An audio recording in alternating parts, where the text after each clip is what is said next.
well, welcome back to Photo Story, and today we're going to go ahead and conclude our Tunisia series. And the last thing I'm the most excited about, to be honest with you, it's the Sfaxian Medina. Sfax is, of course, the name of the city in Tunisia we've been looking at, and the Medina is actually like, well, today it's actually a market where people, buy and sell their goods.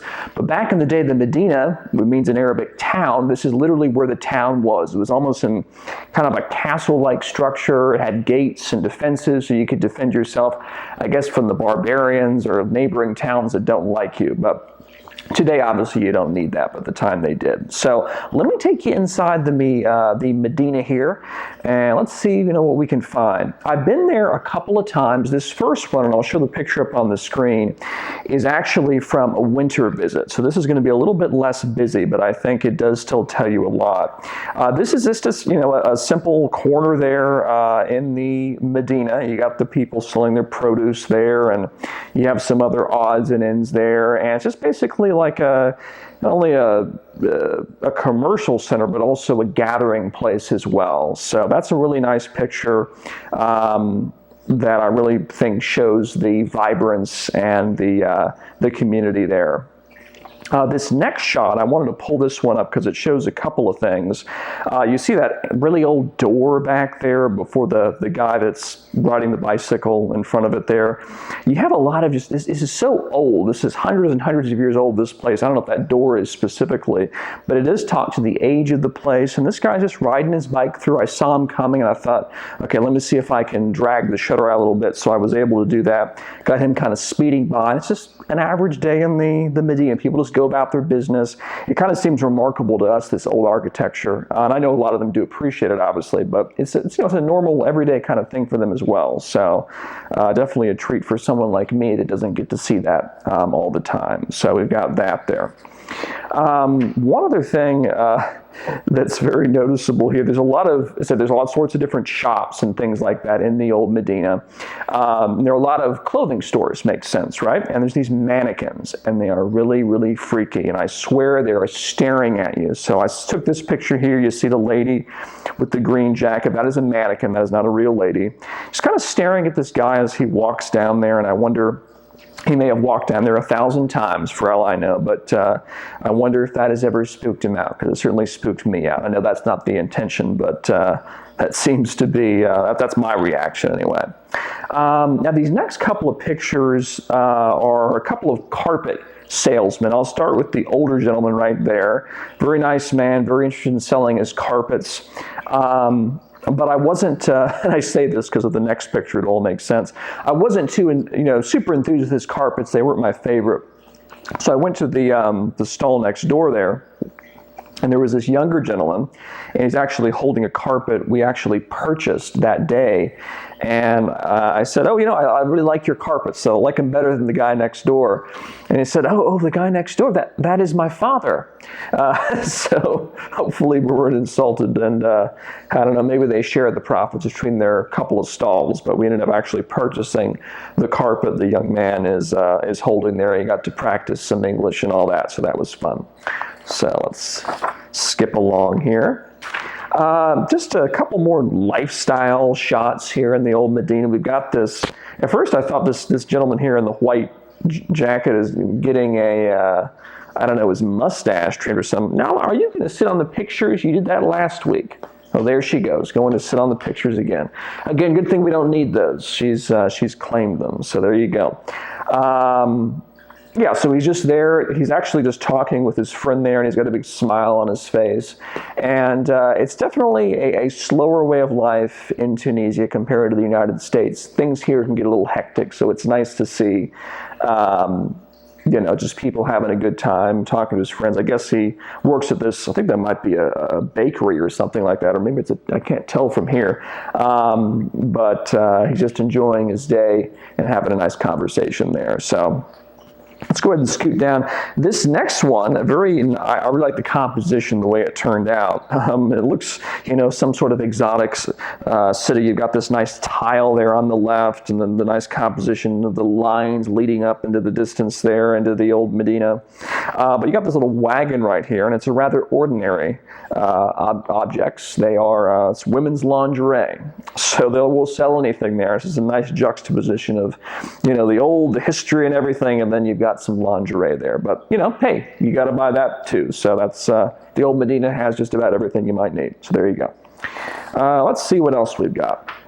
Okay, talking about, another ordinary thing.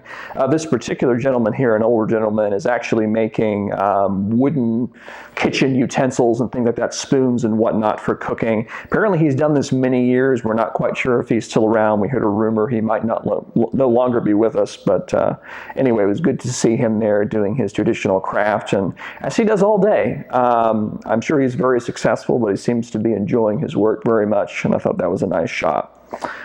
This next one I threw in just because of the story behind the shot. There are homes in the old Medina where people live, and there's also some hotels and restaurants you can stay at.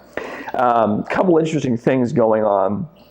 First off, the shot is crooked, and that was not intentional. My wife was with me, and I saw this lady's leg sticking out her door, and I'm like, that could be a great shot. So I took a picture, and she saw me. It's like, you can't take pictures inside people's houses. You don't do that. Of course, my response was, why does she have the door wide open with 50 million people walking by? But anyway, so we'll debate that. But I thought it was kind of spooky with just seeing the foot out, the door cracked. If you see that red hand out there, that is to keep bad eye, kind of like evil spirits or things that might harm her, bad thoughts from other people. Some people believe, not all, that if you put the red hand outside your house, stick it on your wall, that will protect you. And I guess that's what she thought, because she has it on her door. So there you go. I'll let you decide what you think of that. Okay, let's see. This next one here is a watch salesman, and he seems to have a wide collection. He even did a little smile. I think he was, I didn't end up buying a watch from him, but he was nice enough to smile and pose with his collection. A lot of booths, look at this. It's really packed in here. There's not a lot of floor space. It's limited room for every person. But I think he's pretty proud of his collection, and I guess was happy, and maybe in some way that I took that picture, hopefully. Cross your fingers. Okay, let's jump around here to another one, and you have here some little children, and you think, oh, look at some nice outfits there for the children. Look at the little hats and the little robes, how very cute. I don't think most people, well, outside of Tunisia or the Arab world, would realize this. This is clothing you give your son when they are circumcised. And let me explain. I know a lot of times in the United States, we circumcise our children if we do at birth. Tunisia, most of the Arab Muslim world, that does not occur. There is typically done maybe 2-3 years after birth. And there is a ceremony, there's a party, the kid is paraded around the neighborhood, which sounds better for the people that are in the party than the kid. But anyway, I don't want to offend anyone. But anyway, you buy your son this nice little outfit that he can wear. He doesn't wear that during the procedure. I think it's afterwards. And he gets to wear that and say that he's circumcised. So I'll leave that at that. Next shot down here, it's of this. It is a door, I promise. I know it's a little bit shaky. This was actually a mistake. I for some reason, had the wrong aperture or something and dragged out the shutter longer than I wanted to. And this would typically be a throwaway, but in fact, I really loved the kind of the shakiness of the shot. I really thought it added a nice dimension. You get, I think there's some color, some clothes here, that door right there. Kind of gives you a nice little vibe of the Medina that you don't see by just looking around normal. There's a lot going on. This kind of shows that, I think, which is kind of a cool shot. Okay, let's see, what else do we have here? Go back to this one. Did it in black and white because it's spooky again. It's those mannequins staring at you from down the alley. This one decided to pop out of her shop and look down this very narrow alleyway, and she's kind of staring at me. So, of course, I took her picture, So she can't just give me bad eye, I can give her bad eye too. So there you go. Let's see.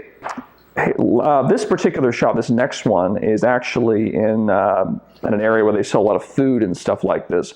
This particular day when this was taken, it was the day before the month of Ramadan in the Muslim calendar, which is a month of fasting. So a lot of people are stocking up for food, and the reason they do this is because there's actually, for some people anyway, a number of elaborate meals they will do during this month when they're not fasting, and they want to make sure they're stocked up. And some people think they just need to get this food because they're worried about it. So this market was really packed. We've got this guy, I guess, communicating with a gentleman over there about the fruits and the prices, or who knows what they're talking about. But that is kind of the action in the market that day. And this final shot, you can kind of see some of the architecture I was talking about of the old Medina. As you're leaving out, you can kind of see this almost castle-like architecture. Back in the day, there would have been doors, to close this place up and all that, but now that's no longer needed. Although I do think they close the place on Mondays, if I'm not mistaken, to some extent. That's their day off, but it's closed there and people are going in and out. I kind of like this lady in the bottom left-hand corner, like she's kind of staring at us a little bit. So actually, I think it adds something to the composition, so I'm pretty pleased with that. So there we are, heading out into the city of Sfax after our visit to the old Medina. So that is our series on Tunisia and Sfax for now. I've been a couple of times. I hope to go back, hopefully here soon.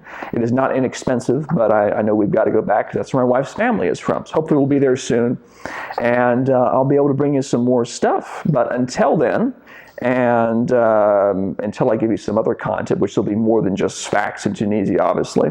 I do appreciate you watching Photo Story, and on behalf of Nala and I that's managed to destroy some papers here, appreciate you watching. You have a good one. Bye-bye.